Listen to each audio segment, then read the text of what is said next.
from the moon, like an alien. So I want to thank Arctic comicon inviting me here because this is one of the ways I see America, beautiful land. So this moment is ours. So I want to share a lot of amazing stories that in my journey, because I did not come from this culture. I did not even speak English when I landed here. Yeah, so you've seen a lot of America. Now you finally made it to Alaska. We think it's the best part, scenic, of course, right? So it's our favorite stretch. So you mentioned that when you came to this country from China, you did not speak any English, but you had been performing. Then you got that first break, The Crow. But even at that time, you still weren't speaking English, correct? So what was that experience like? That experience is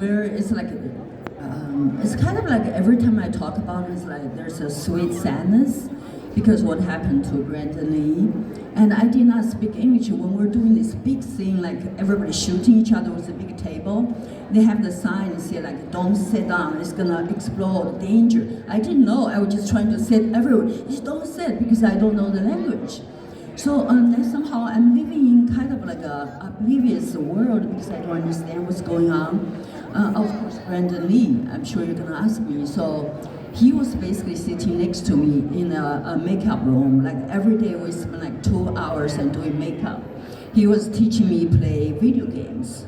So this whole set is like cold and it's very dark. The world is mysterious. So I don't know why or how I jumped into that world, but that experience just, and also my mind just jumping, I said, that is why I can accept what happened to him, because I don't believe in death. I believe our physical format changes, but our spirit just like timeless. And the spirit measured by space. So in that way I can feel, every time I talk about the Crow, I can feel his presence somewhere. And also that's something I love about cinema because no matter what happened that moment, but we capture in film, I will be there forever, never change that second. So film actually can change space, change time, reduce time, and just make you think differently of the perspective of life and time. You mentioned he was teaching you to play a video. Do you recall what game that was? Was it a console? Was it an arcade? What was he teaching you? I don't know. I think it's very skillful. It's fast, different kind of games. Especially I don't know English. I have no clue. Even probably he told me, I still don't remember. And there's one story I want to share because he was saying to me, I really don't understand nothing. Then after a while he said, Bailin, I heard you're Chinese. He said, I'm Chinese. I said, no way, you're this handsome white boy, right? I thought he was teasing me. He said, I am Chinese. I said, who is Chinese? He said, my father's Chinese. I said, okay, so what do your father do? He said, my father's a big movie star. I said, what's his name? He said, Bruce Lee. I said, Bruce Lee? I never heard of it. He said, you never heard of it? He was like disappointed. He said, you're probably one of 2 people in the world never heard. I said, I really don't know. So I feel kind of bad, right? He was disappointed. Then I called my friend, we were shooting in North Carolina. I called my friend in New York. They speak Chinese and English. He said, who have this actor name? His father's Bruce Lee, big star. I said, who's that? I've never heard of it. Then they told me Li Xiaolong, his Chinese name. Because I did not speak English, I don't know who Bruce Lee is. But I know Li Xiaolong, so that's his Chinese name. So next day I saw him. I said, I know who your father is, Li Xiaolong. I said, I didn't know his English, and he was so proud of his father. So that's our kind of sharing experience. From there on, I feel maybe in some ways I remind him the feeling of his father because I came to his country, I don't know nothing. He always very gentle, very caring to me. I can feel his body, you want food, you want this. So I feel kind of a loving, gentle soul there, enjoying the process of making the film with him. It's a big jump. I mean, literally jumping into an entirely new world when you came to the United States, when you broke into the industry. Was that something that you had wanted to do? I know you were performing when you were a kid, right? Did you want to see yourself on the big screen like some people do? Or what did you want to be when you grew up, when you were a kid? I see you have a lot of young fans here in a convention I want to share with you. So when I was a child, actually, I was extremely quiet. Now I'm talking. I was mute. I could not talk. The teacher asked me questions, I would just stand up. It's like that. You see, answer a question, no answer. I said, okay, you don't have the answer, just say yes or no. I still couldn't say anything. They keep me standing in the class, they take me to the office, right? They call my parents. They said, you're this little girl, is kind of rude, she doesn't say, what's wrong with her? I swear to God, I feel like I'm jumping out of my body, watching myself that, what is wrong with you? I'm just terrified of human being because my father teaches composition, music. My mother teaches literature. They have students come to my house. They ask me to call uncle. Right? I'm like, I just don't call. Then they send me away. I feel like there's a, you see my back? Yep. So I'm like this. My previous life, I was this wild animal. So now I'm adopted into a human form. I don't know how to behave. Seriously, I'm scared. I don't know what to do because I'm wild, right? Finally, I said, if I don't find a way to express, I'm gonna explode because there's so much richness inside my soul. So I found acting. It's very funny because when I'm acting in my mind, I'm pretending to play somebody else. Therefore, so nobody knows it's me. So I can actually be who I am to perform. Therefore, my performance is actually very powerful because I'm real, I'm honest. But in me, so my mind, I can't accept it because it's not really me. So that's somehow I start to do acting. I find my freedom there. I find a lot of magical beauty in that kind of a dream, imagination land that I can be free. So, and this freedom comes in all different forms. You've done horror, you've done some, we'll call them more serious dramas, things that are on the funnier side. Is there a genre in particular that you prefer, or as long as you are able to perform, you're happy? I think I live in the moment. Like I said, if you follow me on my Instagram, I am Bailin. I said there's 2 days we cannot do anything, which is yesterday and tomorrow. So only today existing. For me as an actress, I jump into it like whatever I've done, I forgot. I said everything happened yesterday.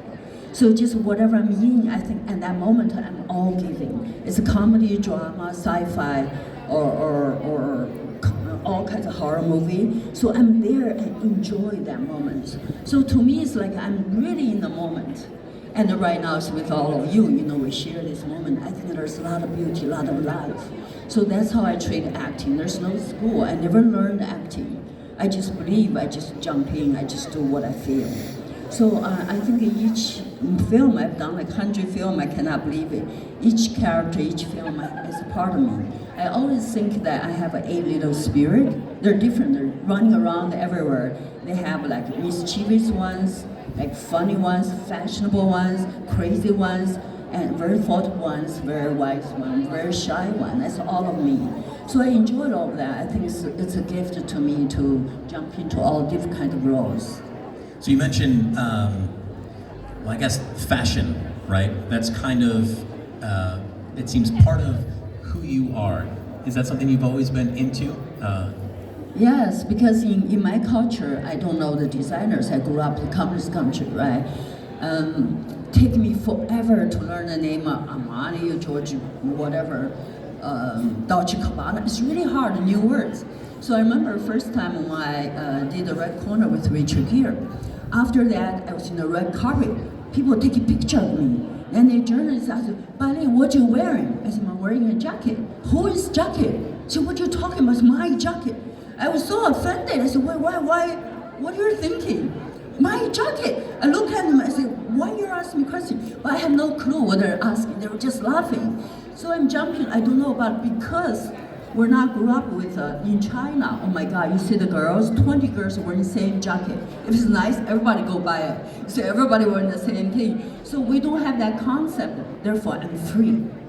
I'm not a slave to these labels. I think it's great fashion, but I like to create my thing. If you go to online, I create all this stuff. Like one time I was in the music, MTV Music Award.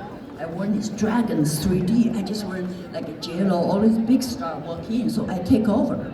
Because I'm like just, the photographer in LA, they love me. Like a lot of stars that wearing a designer, it's not new. For me, it's like, oh, Bailin's coming, I'm very excited because we don't know what she's gonna do. So for me, it's a part of amusement. You know, it's a red carpet. Everybody's like a flashlight. I just want to do me. You know, whatever comes out, I don't care how they like or not. It's like a really it's a childish mind. I think you want to create something, you have to stay innocent. You have to keep the curiosity. When you have curiosity, you will always be young. Is there a specific costume of the many, many things that you've done that you enjoyed the most or had a role in picking or creating? Oh my God, the dragon one, if you online, I basically had 2,000 views. After like a few minutes when I get in, right, I couldn't sit, like the red carpet is there. And before red carpet, I put it on, I jump in. Everybody's like, what is that? After like literally 10 minutes, he said, my friend texted me, buddy, you're online. I said, send me link. It's all over. So literally, I didn't go to the show because I couldn't sit. That dress, right? The stylist, I went to pick up dress. He said, wearing this, you know, this is how expensive. I said, I don't care. I want something unique, which I wear something nobody ever wear. And also I was in the Chinese, I quarantined, by the way, 21 days. I was in Chinese Academy Award. So I was there, being nominated for Best Actress. I created a dress. And I wrote my hand, so the message, and here, if you go online, you see it. It says, be the brilliant who you are. Basically, I turned the whole, you know, you can see online, the whole East China, whatever, all over, it's a live stream. And everybody's like, a girl come to me in tears because they're looking for guidance of life. So I wrote the words for them, so that, and this side is so, it's like a bikini, very sexy. This side is all covered. That's my own creation. And part of the ensemble, for anyone, obviously, is their hair, right? So in 1999, Anna and the King, you had, what, waist-length hair? Oh my God, that's good. My hair was this long. And I never cut it. And when I got the role, Anna the King, they asked me to shave. I said, in my culture, you shave for two reasons. One, you're not, one, you're a criminal. To jail, right? I said, how am I gonna shave? Especially Asian culture. You know, as girl, we know the hair help you.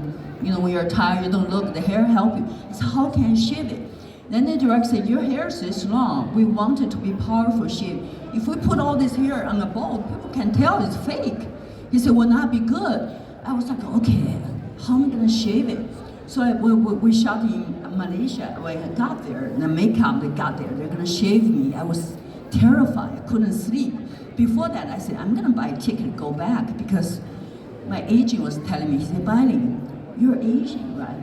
You're not American, you have an accent. Now you have no hair. Where the hell I can find you a job, right? Basically, I gave all these obstacles for myself. Then one thing I told them, I said, they can shave me, but they can never shave off my talent. You know, that's something you hold on to. I'm glad. Yesterday, 2 days ago, I was watching the musical, Anna the King here. I said, wow, I'm sitting here, some people recognize, watching Anna the King. I was in the movie play Top 10, right? I want to say, it's so weird, the feeling, I watch it. It's just reminding me of, you know, I suggest all the girls here shave once. Then you will feel what is real nakedness like. It's not your off clothes. So when I shaved, okay, I was in the makeup room, they shaved one, I ran out. I was like, oh my God, I was crying. He said, bye, you're like this, one is off here, how can you do it? And I was so scared, I said, what am I gonna be terrified? So then, I always have a cap on, right?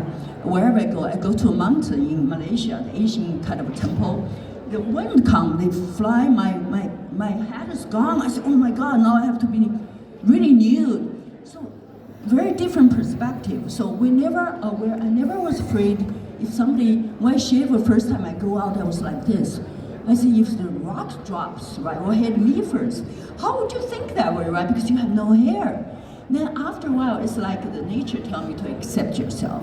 I say, oh, the butterflies, the little animals, they're comfortable in nature. They're not afraid something gonna hit them. So you start to learn, start to embrace who you are. You have nothing to cover you. You just have to be proud of who you are. So that's something I learned so powerful. And also for the character, Captain Anna King, she would give up the king to pursuing her true love. It's something really, really beautiful. And today, all the love relationship become business deal.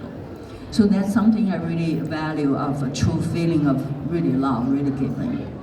I was telling you before, I watched a lot of your, previous interviews to prepare, and it's one of the things that I think you touched on is you're brave, but you're willing to take. I mean, shaving the hair, you're willing to take risks. Is that something that you still do? Is that hard for you to do, to take risks, or is it part of who you are? I want to share something like people have fear, we all have fear. I do too. The only difference is like if there's a cliff, right? Everybody say, okay, I'm not gonna go, I may die. I'm gonna take 10 years, walk around to the other side. But for me, I have fear. But I want to see what my fear is. What is danger? So I jump. But I'm just a metaphor. Only when you're daring to jump, then you realize you have pair of wings. You never die. So all this risk I'm taking, if I don't take the risk, I never discover I have a magical wing. I can do so much more, so much better than we understand. So we're magical, we're human, also we're spiritual beings.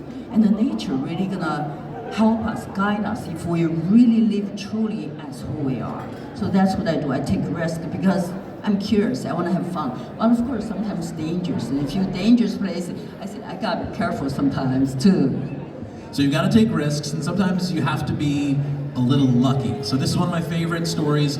Of course, it being related to Star Wars, to me, it's like my favorite thing, right, is Star Wars. So you probably know Bai Ling was in Revenge of the Sith. It ended up being a deleted scene, but how she ended up getting the role is fantastic. So you are, if I recall correctly, you are at the MTV Music Awards, and you are at an after party, I think, and you're chatting with someone.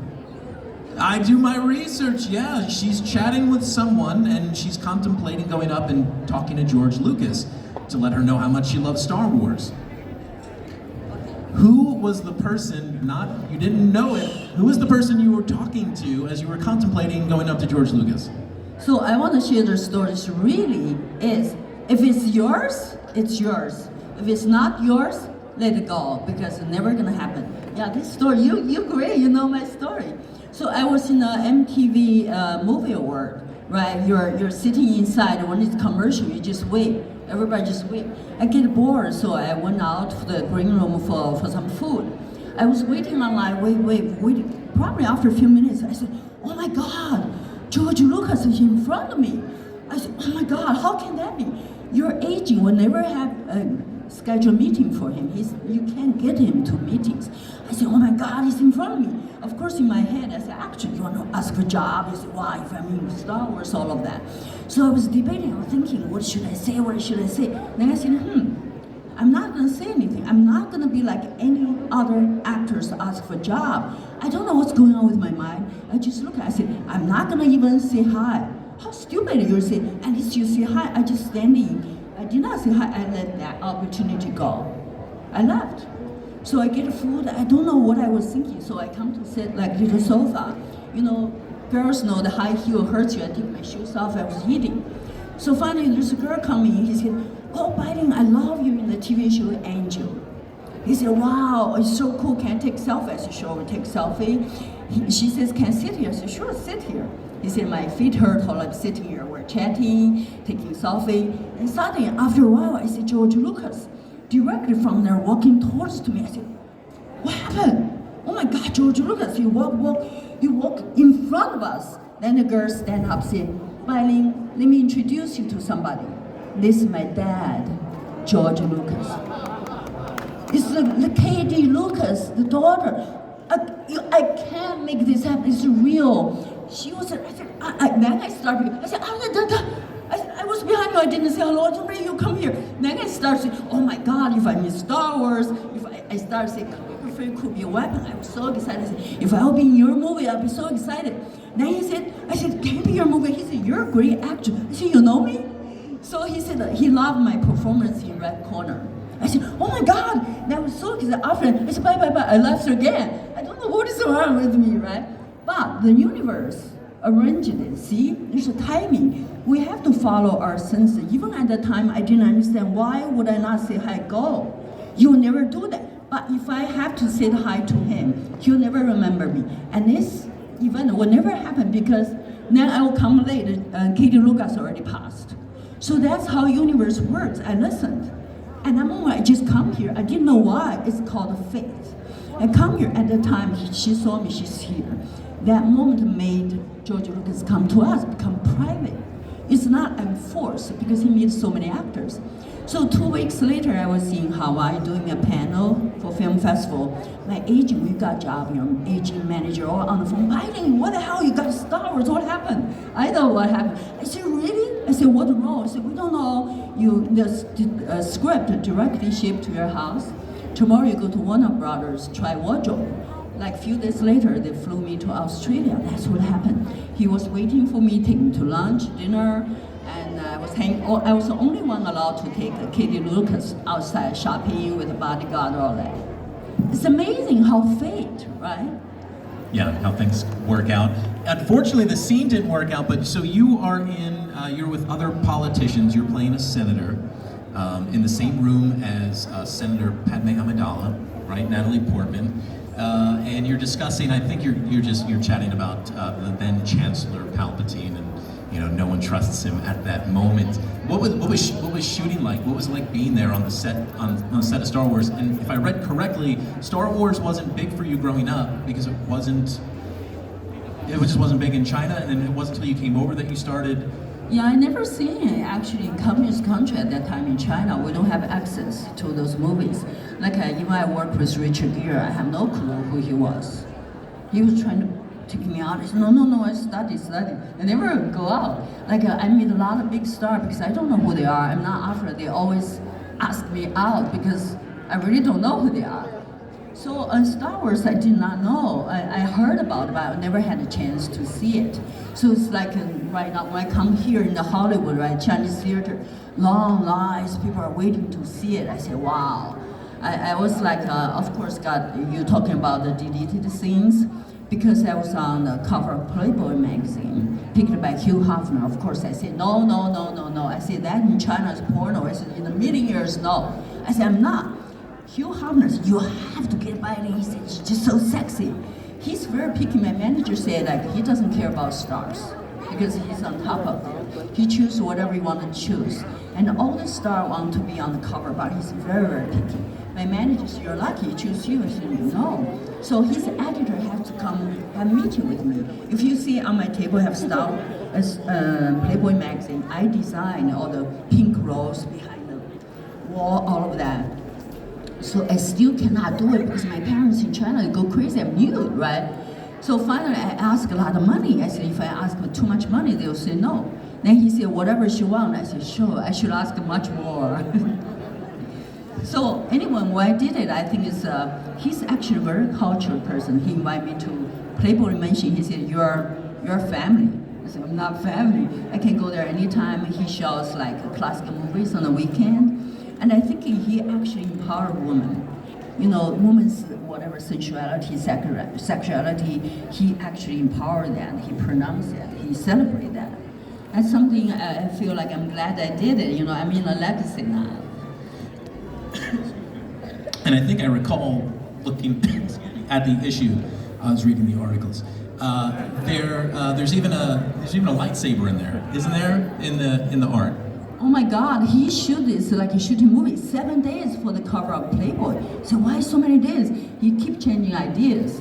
I remember first time, right? I normally do makeup myself, take like 15 minutes. Even go to Golden Globe Award, right? The makeup is 2 hours already. I'm still in the makeup room. He said, why? You ready? We're waiting. I just could not bear how am I gonna be nude. I just take forever. Finally got there. I said, you have to get the room hot, look better, right? I was there. Finally said, bye, move your hand. Move your hand, I'm like this. Move your hand. Take me forever to finally actually to be brave. So in the end, I feel like, it's a liberation for myself too, to embrace ourselves in all ways. Our bodies, is whatever nature made. Beautiful, it just may take some time to warm up to showing it off. So you shoot the scene for Revenge of the Sith, then you do Playboy, then the movie comes out, the scene's not there. The thinking is that George Lucas pulled it because you were in Playboy, but that's something to this day he still says is not the case. He denies that, right? Yeah, I don't know exactly what is his reason, but for me, I actually work with the 20th century's icon, George Lucas, Hugh Hefner. for me, that's a gift. So that I actually work closely to those two people.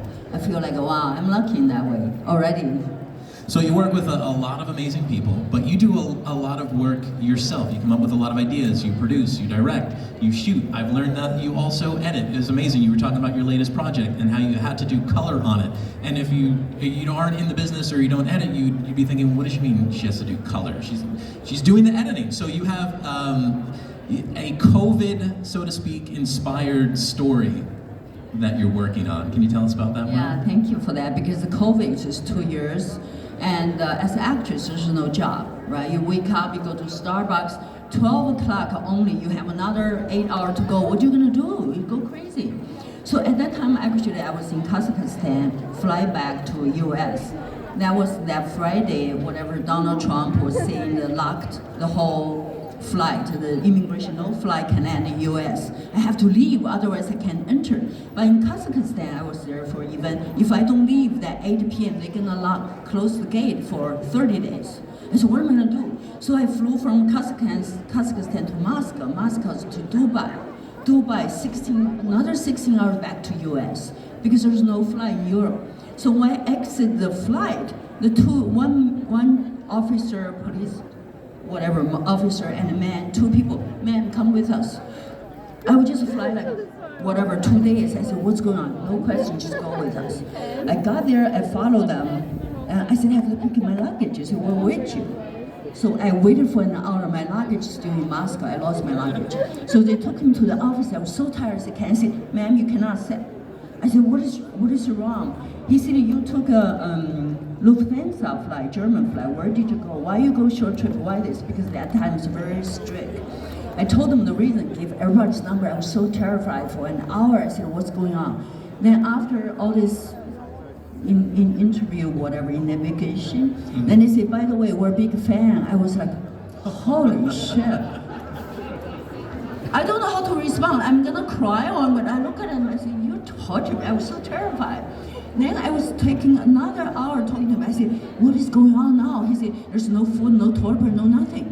I said, there's a Uber taxi. I said, you're lucky if you get taxi. So I was talking to them. Actually, I was lucky to get taxi. When I go to my house, there's no toilet paper, no food. So at that time, I go out, every store I go out, there's no toilet paper. I've never imagined. I cut my socks, my t-shirt. I said, what am I gonna do? So you never knew with toilet paper. So finally, I talked to my fan online. I never do, right? I said, hey, he want to meet you. I said, I can meet you, but do you have toilet paper? Seriously. First time I meet him in Beverly Hills, I buy them drink at 6 feet apart. They gave me raw toilet paper. That's how the story started. I said, wow, this is just ironic. Then I started online, ask everybody toilet paper. So that's the motivation for me to write this story. So basically, my quarantine romance with the toilet paper is a comedy, it's hilarious. Through this difficult time, but through humor, you laugh about it. So that's something I want to dedicate to all of you. I'm in the post-production. It's so much work doing this. But I have a 23 cast. They'll come to visit me, exchange toilet paper for whatever they want. Sex, relationship, all that. It's currency. Toilet paper was kind of a currency then. Yeah. It's more valuable than cash or gold. TP was it. Amazing right? for the There's times no we lived toilet in. paper. Yeah. And I go everywhere. So why you go out? I said, I don't have a toilet paper. I have money, but I cannot buy. My friend, I know the friend. He's so mean. He said, I have one toilet paper. You have to drive 2 hours to get it. I did it. Can you believe it? Never in the history you don't have toilet paper. I said, maybe I didn't show much appreciation or love to toilet paper, therefore I'm tortured by it. So I'm gonna dedicate this movie to toilet paper. Yeah, do you have a deadline as to when you want to see it get done, or when people might expect it? Soon. I mean, a post-production, last stage of color correcting. I did not know what a passion I have. I cast. Okay, I didn't have script. I didn't have money. My fan was saying, Bailin, you don't have money. You don't have script. How the hell you make a movie, George? Like Steven Spielberg wouldn't do it. My answer was, because I'm bilingual, because I have universe behind me. I really believe that. Then people ask me, do you have distribution? Or you don't ask me. You take one step. Then next step, you open one door, next door gonna open. You just have to keep going until, because now it's almost the baby's born, they have their own life. You just have to do it that way. Just trust your instinct. Do the things you love, regardless. Beautiful note to end on, I think. I'm not sure where we're at with time. Do we have a couple, 5 minutes? Can we do you want to do an audience Q&A? Anybody have questions? Yeah, We'll get a answer the microphone question. over to you. 1 second.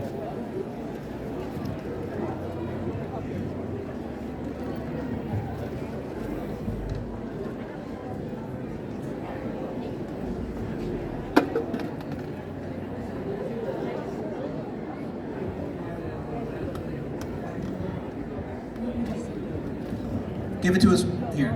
Let's see. Hold on, we're gonna fire it up so everybody else can hear. Give us 1 second. There we go. Okay, you mentioned you spoke highly of Brandon Lee. What was Michael Wendicott like? Michael Wendicott, he's a funny. When he met me first time, at that time I did not speak English. All I can say is, I'm from China, my English is poor. That's all I can say. He was like, I got a wrong cast. You know, he's totally ignored me. He's like, oh, it's a wrong cast. But I said, excuse me, sir, what did you say? He wouldn't talk to me. So after all this makeup and hair, everything done, I walk out from the makeup room. Everybody was like shocked. I have that energy. It's almost like everything transformed me into this magic kind of a powerful woman. Then after that, he was like, oh my God. In the middle of the night, we're in North Carolina, right? I was so terrified. I have a alarm clock, I have a hotel call, wake up call. I was scared, right? First English movie. So then suddenly phone, I said, well, wake up call and get up. It's only 3 p.m., right? Right, it's me, Michael. He said, sorry, my language, fucking town, that town, North Carolina, only have one bar. I said, what's going on? He said, come here, have a drink. I said, I don't drink, I don't drink. So he hang up the phone. He's such a fun character, but he's very dedicated to his work. So I think of me and him, this mysterious, powerful character, really good. Anyone else? Just throw a hand up. There we go.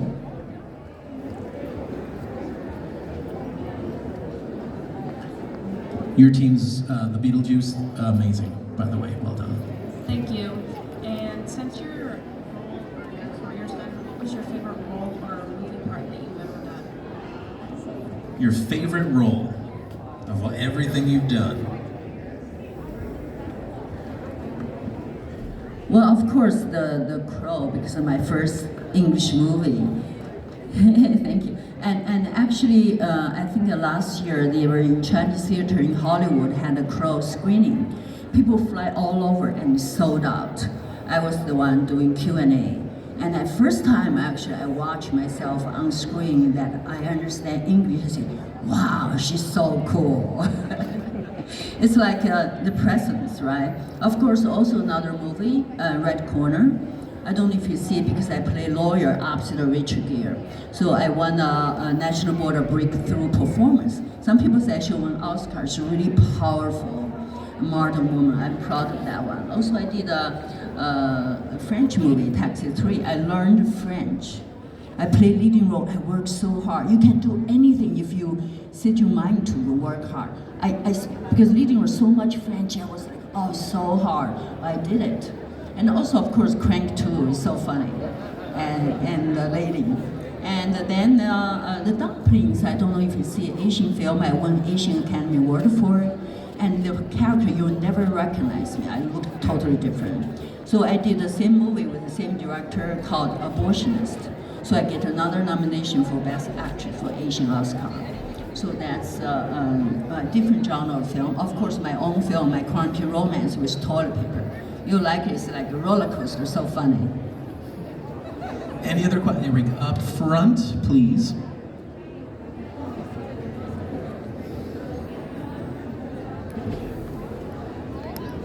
Ni hao. Yeah, oh, speak Chinese. No, not really, but the language question. So you came over here not knowing any English, and you learned French, and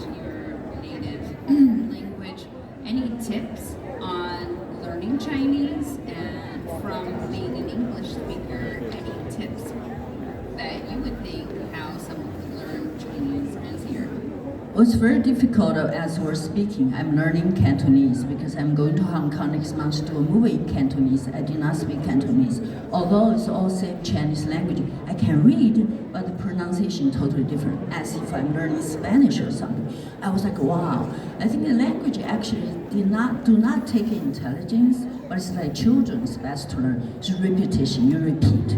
You just have to repeat, like the French. In the end, when we're shooting French, it's all the French stars, it's a comedy, right? They change in lives, and I was just there. You just have to go with it.